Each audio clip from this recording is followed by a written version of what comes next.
The kitchen at Aperture moved with the precision of a Swiss watch, a ballet of steel and fire I conducted every night. Here, in the heart of New York, I was Julian Croft, a chef at the peak of his power. My 3 Michelin stars weren't just accolades, they were armor forged over 2 decades of obsession. My maître d' Antoine approached, his face a mask of professional calm, but his eyes held a storm.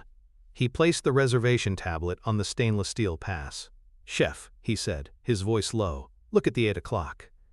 The name stared back at me, Alistair Finch, the critic who'd called me a fumbling amateur, too clumsy for any real kitchen.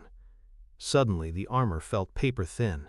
I pushed the tablet back towards Antoine, my hands steady despite the tremor I felt deep in my gut. Alistair Finch.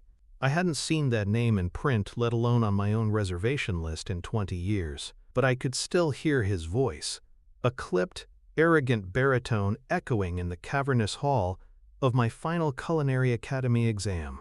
I was 22, my future balanced on a single, ambitious dish, a delicate sea bass and papillote. But my nervous hands had fumbled the parchment. A corner had torn, just slightly. Finch, the guest judge, hadn't even tasted it. He'd poked the imperfection with a silver fork and pushed the plate away. "Precision is the foundation of this art, young man," he'd declared to the entire room, his voice dripping with condescension. "You lack the fundamental grace." He looked me dead in the eye. "You are simply too clumsy for a real kitchen." His words were a death sentence. For years, they were the ghost in every kitchen I worked, the whisper behind every single failure. Now the ghost was coming to dinner. My entire world was about to be judged by the man who tried to bury me before I'd even begun. Finch's judgment echoed far beyond that hall. It became a footnote on my resume, a ghost that followed me into every interview. The top kitchens in the city, the ones I'd dreamed of, saw my diploma and read Alistair Finch's charity case. Doors didn't just close, they were bolted shut. My supposed lack of grace became a self-fulfilling prophecy. I'd reach for a pan and my own hesitation would make my hand tremble. I ended up in the culinary gutter. A greasy spoon in Hell's Kitchen run by a man named Sal, a wiry old Greek who smelled of garlic and unfiltered cigarettes. The kitchen was a cramped, chaotic inferno. There was no room for elegance. There was only speed, heat, and survival. On my first day, I dropped a stack of plates. The crash was deafening. I froze, waiting for the familiar sting of condescension. Sal just kicked the broken shards under the prep table. "You break 'em, you sweep 'em at close," he grunted, not even looking up from the grill. "Now get back on the potatoes. That mountain ain't gonna peel itself." Sal didn't care about my diploma, or what some critic had said. He cared if I could dice 50 pounds of onions without stopping and flip 6 pancakes on a crowded griddle. For 2 years he broke me down and rebuilt me. He never mentioned the word grace, roulade. He talked about rhythm, main carousel. "Stop thinking about your hands, kid," he'd bark over the sizzle of bacon. "Your hands know what to do. Find the rhythm. 1, chop. 2, slide. Feel it. It ain't a dance. It's a fight. And you gotta win." So I fought. I learned a new kind of precision, born not of delicate artistry, but of brutal repetition. I found my rhythm in the percussive slam of a tenderizing mallet, the metronomic chop of a cleaver, the controlled violence of a wok. My hands became calloused, strong, and above all, steady. They weren't the hands of a surgeon, they were the hands of a craftsman who knew his materials down to their very soul. I saved every dollar, every single grimy bill. I studied not just recipes, but systems. Efficiency. The architecture of a perfect service. I wasn't just going to prove Alistair Finch wrong. I was going to build a world where his definition of grace was irrelevant. A temple of precision so absolute, so undeniable, that his opinion would crumble to dust before it. Now, 20 years later, the ghost was back. I looked at Antoine, my face unreadable. The storm in my gut had calmed, replaced by an icy resolve. This wasn't an inspection, It was a reckoning. "Antoine," I said, my voice low and even. "Prepare table 7. No special treatment. He gets the standard tasting menu." I paused, a cold smile touching my lips. Every single course. The hum of the kitchen dropped to a low thrum. My team moved with a predatory silence they reserved for moments like this. They knew. Every saucier, every commis chef, knew the name Alistair Finch and what he represented. They were my soldiers, and tonight, our fortress was under siege by the man who had tried to burn it down before the first stone was ever laid. Through the small monitor discreetly mounted above the pass, I watched him arrive. 20 years had stooped his shoulders slightly and thinned his hair to a silver wash, but the arrogance was untouched by time. It was in the sneer that tightened his lips as he surveyed the dining room, in the dismissive way he handed his coat to the hostess. He sat at table 7, a king holding court in a kingdom he intended to ruin. "Maria," I called to my sous chef, my voice barely a whisper, "fire the amuse." She nodded, her focus absolute. 2 minutes later, a single, perfect spoon went out. On it rested a transparent sphere of chilled tomato consommé, a jewel containing a single basil leaf and a micro-droplet of aged balsamic. It was a globe of liquid, held together by nothing but temperature and technique. A dish that would collapse with a single tremor, a single moment of clumsiness. Antoine returned, his expression neutral. He studied it, poked the sphere with his fork tine. Then he ate it, no reaction. I almost smiled. Good, let him wonder. Now, for the ghost. I moved to my personal station. There, laid out with surgical precision, were the components for the second course.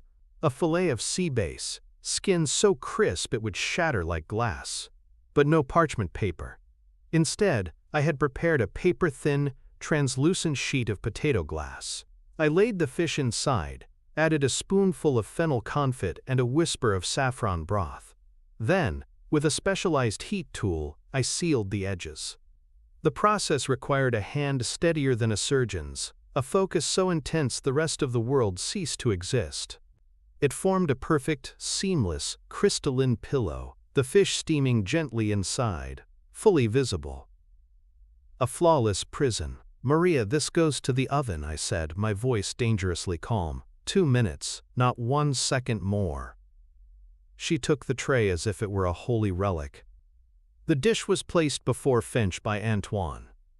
I watched on the monitor. Time seemed to slow. Finch stared at the plate, his fork hovering.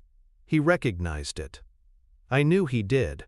This was my fumbled exam dish, resurrected and perfected into something he couldn't have even conceived of 20 years ago. He tapped the perfect seal with his fork, just as he had done with the torn parchment. This time, the glass just chimed softly, unyielding. He looked around the dining room for a moment, a flicker of something. Confusion? Anger? Crossing his face. Then he cracked the glass with the edge of his fork. A wisp of fragrant steam escaped. He took a bite. I saw it then, the slight widening of his eyes. The involuntary stillness that takes over a person when they taste something that defies their expectations. His jaw worked slowly, deliberately. The critic was gone, replaced for a single, fleeting second by a man simply eating food. The armor had its first crack. He had tasted my rhythm, my fight. And this was only the second course. I had 12 more. I watched the monitor, my breath held tight in my chest. He set the fork down, the silver chiming softly against the porcelain. The plate was clean. Not a single flake of fish, not a drop of saffron broth remained. He hadn't savored it. He had consumed it, as if trying to erase the evidence. For a full minute he just sat there, staring at the empty plate where the shattered glass prison had been. Antoine returned to the pass, his face unreadable. He said nothing, chef. He didn't have to, I replied, my voice a low rumble. The victory wasn't in his praise. It was in his silence. The silence of a man whose entire vocabulary of insults had just been rendered obsolete. He had judged my hands, and my hands had just served him a masterpiece of stability he couldn't comprehend. That wasn't grace. That was control. A different, more powerful element altogether. My team watched me, waiting. The energy in the kitchen had shifted from tense defense to a focused predatory hum. They saw what I saw, the first crack in the marble facade. "Maria," I said, turning to my sous chef. "The quail." The third course was a direct challenge to his memory of me as a fumbling boy. It was a dish of controlled chaos. A tiny, deboned quail, roasted to a deep mahogany, rested on a nest of wild mushroom fricassee. Around it I had arranged 5 different sauces, each a perfect, distinct sphere of gelée: a ruby port reduction, a golden apricot puree, a dark green parsley essence. To a lesser chef it would be a mess. For us it was a mosaic. It required a dozen different techniques, each demanding an unwavering hand to place the gels without them bleeding into one another. "He expects elegance, a single, clear note," I murmured to Maria as I inspected the plate. "We're giving him a symphony played in a hurricane." This was Sal's kitchen on a 3-star plate. It was the rhythm of 1,000 frantic orders, distilled into a single breathtaking moment of clarity. It was the fight. Antoine took the plate. I watched the monitor again. Finch looked at the dish, his brow furrowed in what I could only describe as intellectual fury. He was being challenged, his rigid definitions assaulted by flavor and form. He couldn't dismiss this as clumsy.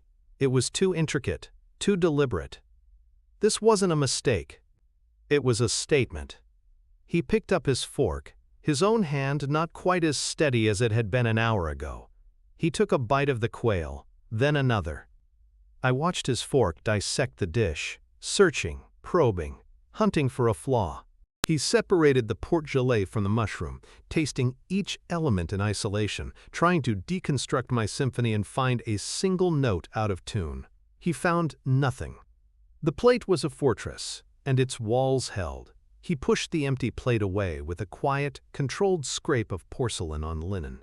It was the sound of a man admitting defeat in a language only he and I could understand. Antoine returned. "He's drinking his wine faster now," was all he said. The next hour was a relentless, systematic assault.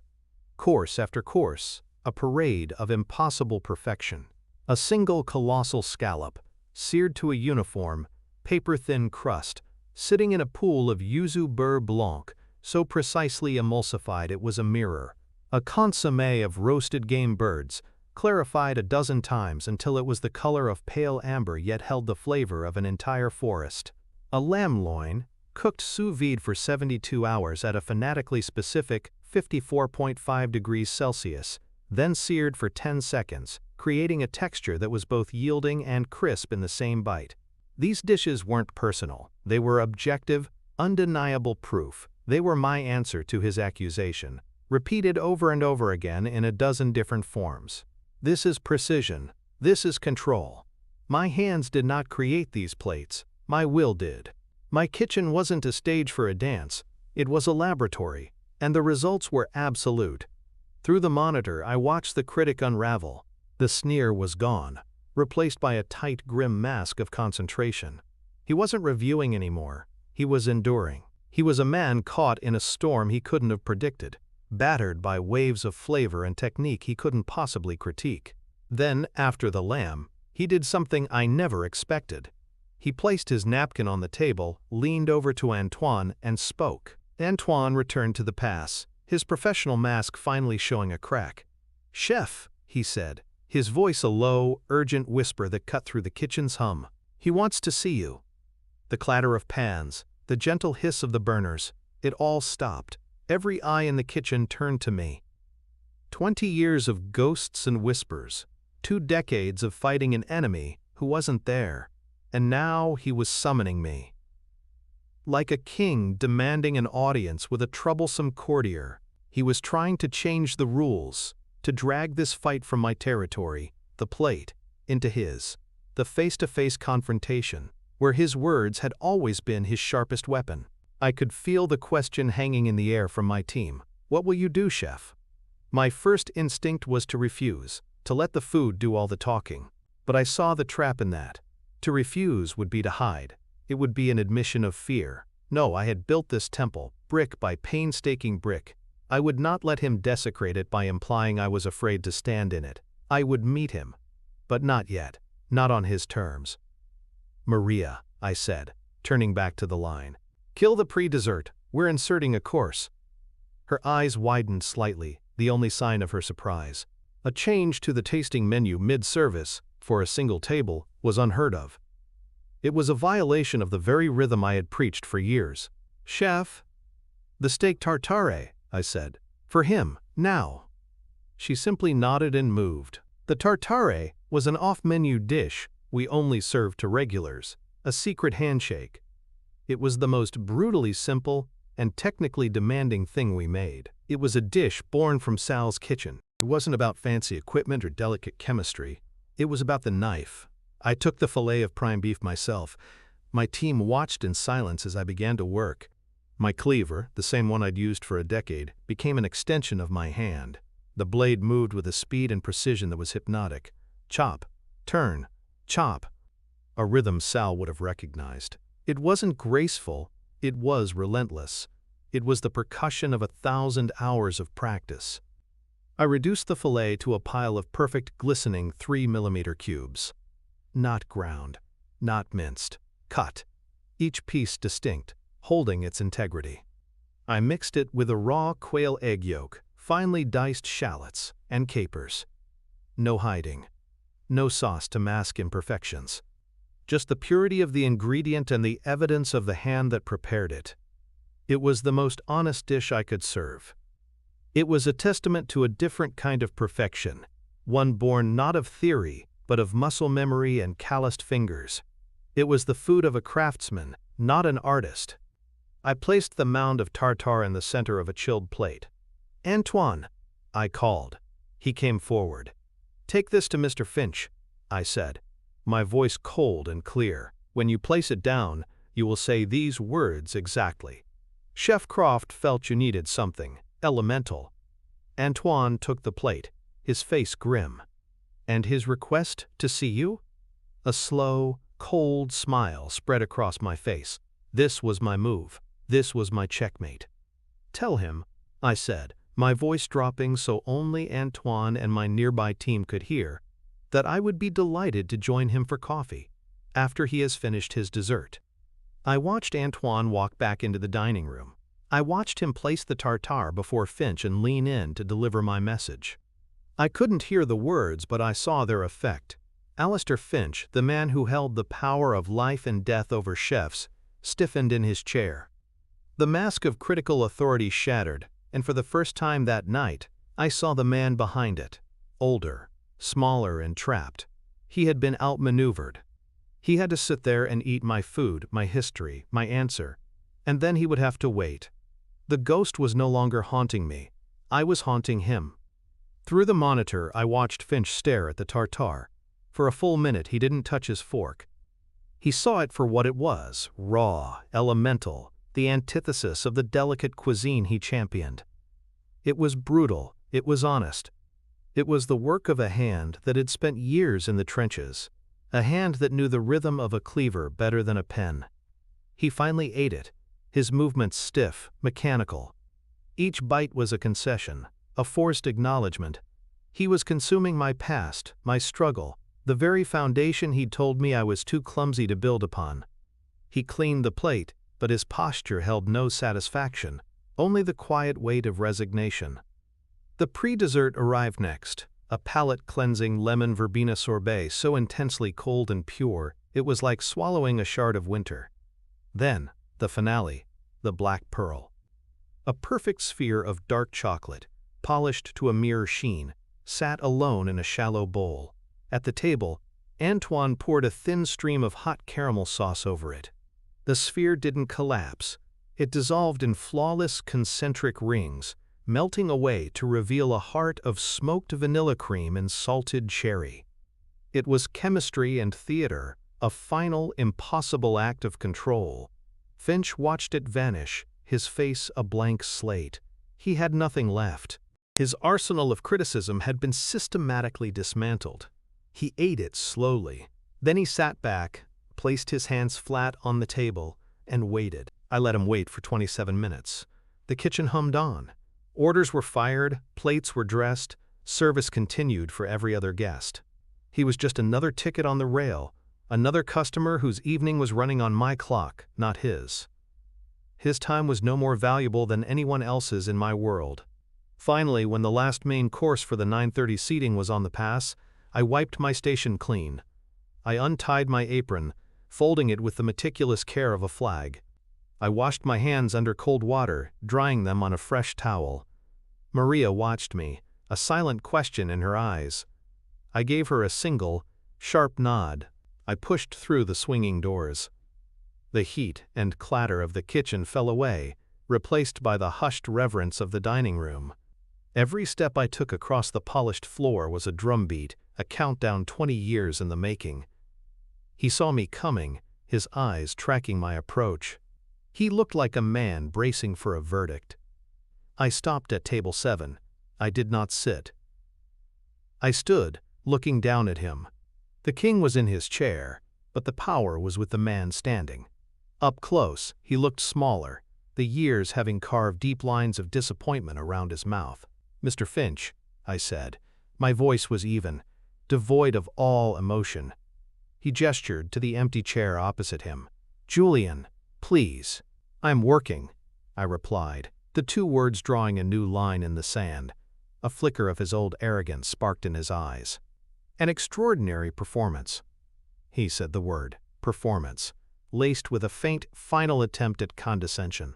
"You've certainly developed a remarkable command of technique." "I found my rhythm," I said, using Sal's word, a language he would never understand. "Yes, well," he cleared his throat, shifting in his seat. "Perhaps my words, all those years ago, provided a certain motivation, a fire to prove me wrong." There it was. The pathetic attempt to reframe his cruelty as a gift, to claim a sliver of my success as his own creation. The cold resolve in my gut hardened into steel. "Your words were a cage," I said, my voice dropping, low and sharp as a shard of glass. "You tried to lock a door. You don't get to claim you taught me how to pick the lock." His face tightened. The culinary world is an unforgiving place. I was teaching a hard lesson in humiliation? I cut him off, my voice slicing through his excuse. "You weren't teaching. You were passing a sentence. And you were wrong." I leaned forward slightly, my hands resting on the back of the empty chair, framing him. "You didn't come here tonight to review my restaurant, Alistair. You came because you heard the ghost you tried to bury was haunting the top of the food world, and you had to see it for yourself. So see." My eyes flicked around the room, then back to him. "This is what a lack of fundamental grace looks like. This is the work of hands that are too clumsy for a real kitchen." He was utterly still, his jaw clenched. The critic had no critique. The writer had no words. He was just a man who had made a mistake 20 years ago, and it had just been served back to him over 12 undeniable courses. "Thank you for dining at Aperture," I said, the words a formal, final dismissal. I turned to walk away. "Wait." His voice was thin, stripped of its baritone authority. It was the voice of a man I didn't know. I stopped, my back still to him, letting the silence stretch, letting him hang on it. "The review?" he said, the words strained, desperate. "It will be glowing, of course. The 3 stars are safe. I'll write that you've redefined precision." He was offering me the very thing I once would have killed for. He was trying to buy his way back to relevance, to prove his opinion still mattered. I turned back slowly. He looked up at me, a pathetic plea in his eyes. "You still don't get it," I said, my voice quiet, almost a whisper. "You think this was about your review? Your stars are currency in a kingdom I burned down 20 years ago. You came here tonight to pass judgment, but the only person on trial was you." He flinched, the truth of it hitting him like a physical blow. His power was an illusion, a god in whom I no longer believed. I caught Antoine's eye across the room and gave a subtle nod. "Antoine," I said, my voice carrying just enough for Finch to hear, "Mr. Finch's meal is on the house. See that he gets his coat." It was the final, quietest blow, I wasn't rejecting his praise, I was negating the entire premise of his visit. You can't review a gift. You can't pass judgment on charity. I had taken his weapon, his column, his influence, and rendered it useless with a simple gesture. He was no longer a critic evaluating my life's work. He was just an old man who'd had a free dinner. I turned and walked back toward the kitchen, not looking back. I didn't need to see his face. I could feel his irrelevance radiating from the table like cooling embers. As I pushed through the swinging doors, the heat and the familiar symphony of my kitchen washed over me. No one cheered. No one clapped. Instead, every member of my team, from Maria to the newest dishwasher, simply stopped what they were doing and looked at me. In their eyes, I saw not just respect but understanding. They knew the war was over. I picked up my clean apron and tied it on. The armor felt different now. Lighter. Or maybe, for the first time in 20 years, it wasn't armor at all. It was just an apron. So what's a passion or a goal that someone once told you you were to ever achieve? Tell me about it in the comments.